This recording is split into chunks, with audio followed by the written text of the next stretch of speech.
Jackson, tell us about the overtime play. What did you see on that?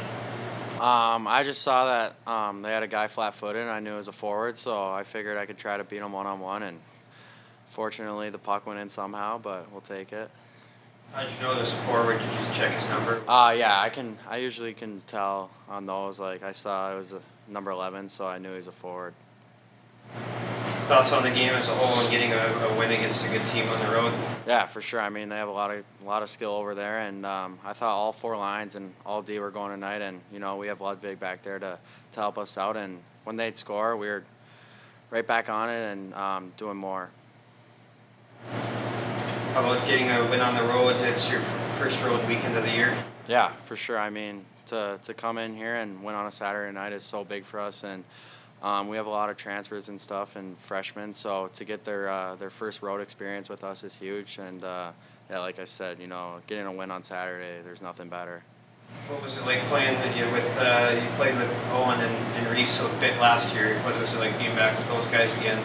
Yeah, it's great. I mean, obviously, Reese, that shot was pretty crazy, and we know he can score from anywhere. And Omac was making plays all night, not only tonight, but I thought he was on Friday night as well.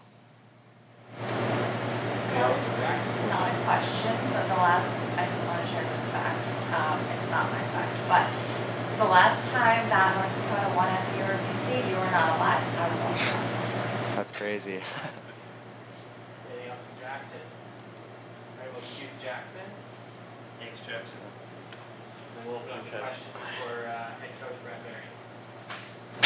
Brad, what did you think of the play on the game-winning goal? Yeah, I thought obviously the player that just walked out of here is an elite player.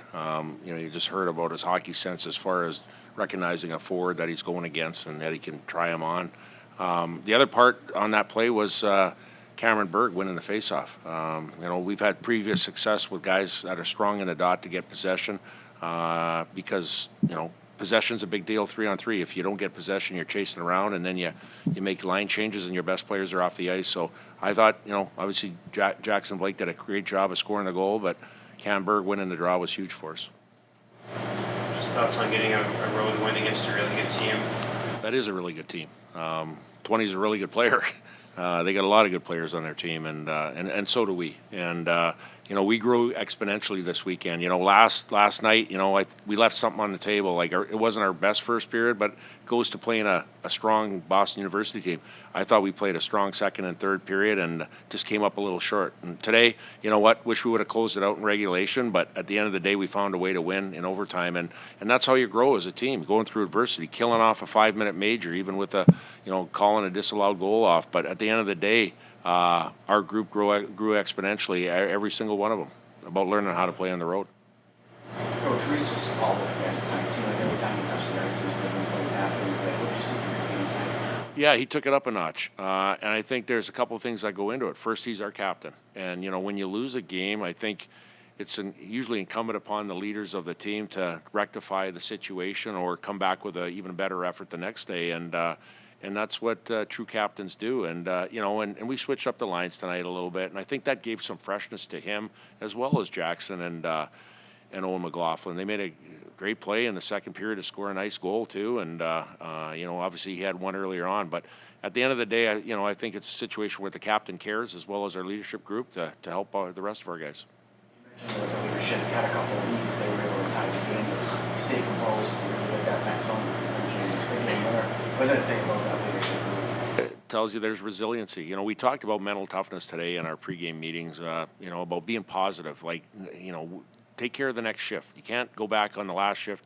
Take care of the next shift and be positive. And I thought our guys did a really good job of that. And I just think we have a lot of good leaders on our locker room here. And one of the things too was we were up 4-3, I believe, and we hit 2 crossbars in one shift.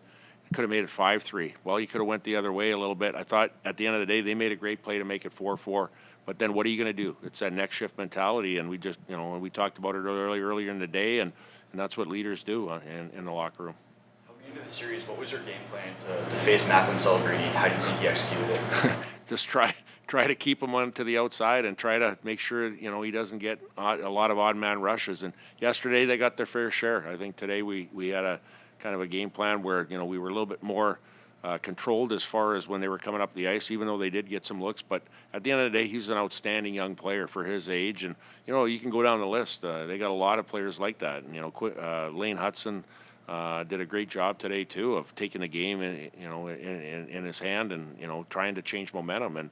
But I thought our guys did a good job of trying to offset that with a team performance. Like, we had 4 lines, we had 6 defensemen, and Ludwig Pearson back there, and everybody got a part of it. It was a good team win today for us.